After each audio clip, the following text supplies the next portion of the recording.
Hey everyone, welcome back to another video here on the Better Band Bureau. I hope you all had an awesome week. I know I sure did.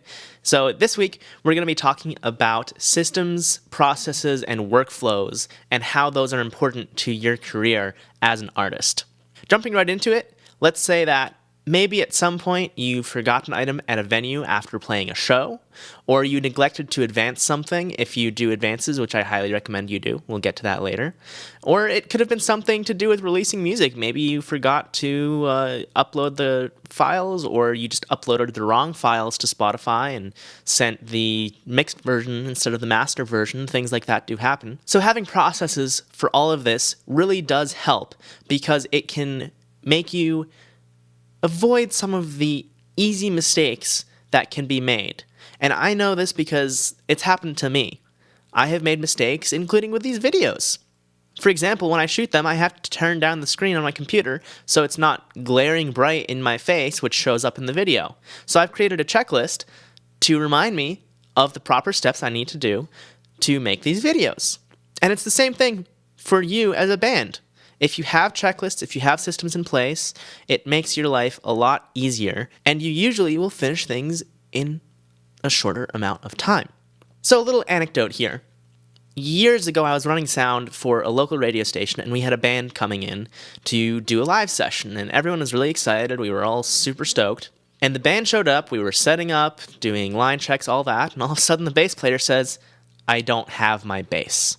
What happened was that the band met up partway on the drive to the radio station and switched cars. And during the switch, the bass player left his bass in the other vehicle. Usually this would be a showstopper, but the band really wanted to play. So the bass player drove 20 minutes to the nearest music store, bought the cheapest bass he could find, and then played the set 45 minutes late using that bass.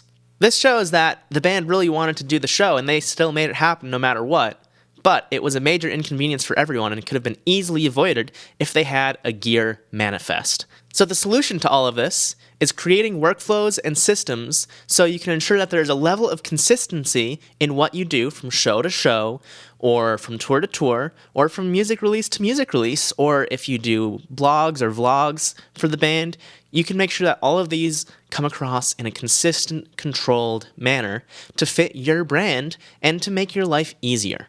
Some ideas that you could consider are, as I mentioned before, a gear manifest, which is essentially a list of all the gear that you take on the road. When I've done this in the past, I've set it up so that each member has a prefix, and let's say in a 4-piece band, that's 1, 2, 3, and 4, and then a 2-digit number. So for example, anything belonging to the lead vocalist, if he has, let's say, his own microphone, we could label that as band name 101, and it goes in the manifest with SM58, number 101, and then who's responsible for it. And typically people will be responsible for their own things, their own items, but if you have crew, that could change, or sometimes other people will help out the drummer because they have a disproportionate amount of gear.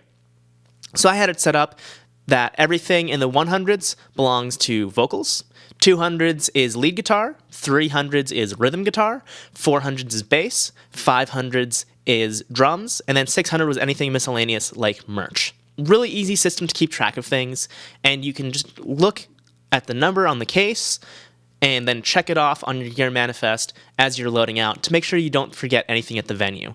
Obviously, personal items aren't on the gear manifest. You could add them, but I find that it's just best to have personal responsibility and do a dummy check as you're leaving, make sure everybody has their own stuff.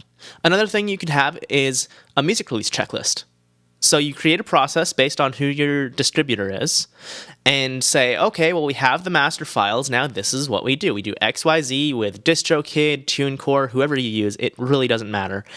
But you create a process so you know that every time you go through the steps the same way and nothing is missed.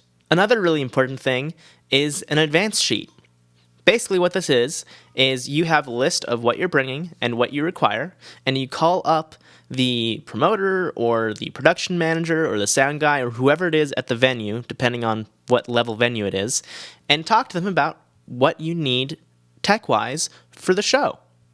And you let them know what you're bringing so they can then have a good idea of what to expect and can pass it on to the sound guy, or if they are the sound guy themselves, they have that knowledge and they know what to expect. This makes for a much smoother show day of than it would be otherwise. Another important thing about the advance is that if there's something that the venue can't handle or can't provide, when you do the advance, the production manager or whoever your contact is will let you know that they can't handle that, so there's no bad surprise for you. At the same time, the venue contact will be writing down what you have and mentally making a checklist of their own so they have exactly what you need. Now, something that should go with this when you do an advance is you should always have a stage plot ready. There are different types of software that can do this. I like to use Stage Plot Pro. They have a 30-day free demo. You can sign up for that, make a stage plot, and as long as your stage setup doesn't change, then you don't really need to purchase it. However, if you are going to be a frequent user, I definitely do recommend purchasing it because it's a great piece of software that I think you should support. Another thing you can systematize is your day of show preparations. So this would go hand in hand with your gear manifest, and let's say you're packing your van or trailer to go do a one-off show. You look at your gear manifest and make sure you have all the items you need for that show. Then you check off a few other things. Do you have merchandise? Yes. Do you have the address so you can get to the venue? Yes. Do all the members know what time to be there if you're not traveling together? Hopefully that's a yes. Just different things depending on the situation that make sure that everyone's on the same page. And having a shared Google Doc for information or something like that really does help. There are specific tour management programs out there like Master Tour, but they're pretty expensive. Master Tour, I believe, is $50 a month, so that's really only when you're getting up there in level that you should consider using that. But if you're up there and you're playing shows regularly and you're making a decent income, I definitely recommend looking into Master Tour or other alternatives that do similar things. Now, here's the kicker. Anything you plan on doing more than 2 to 3 times should have some kind of process in place. So, playing shows definitely have a process. Releasing music, you're probably going to have more than 2 or 3 releases. I hope you do. I hope you're not, a one-hit wonder who never releases anything else. That would be terrible. That's not a career to have. You could do social media posts. Have a checklist for the process of creating and posting posts. That way you have some consistency across posts.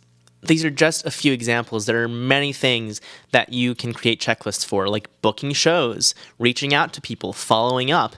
It's incredibly important to follow up when you are booking shows. If you don't hear back from the promoter or the venue, follow up, follow up, follow up. The worst thing that can happen is they say, no, we don't have availability on that date, or no, sorry, we don't want to book you.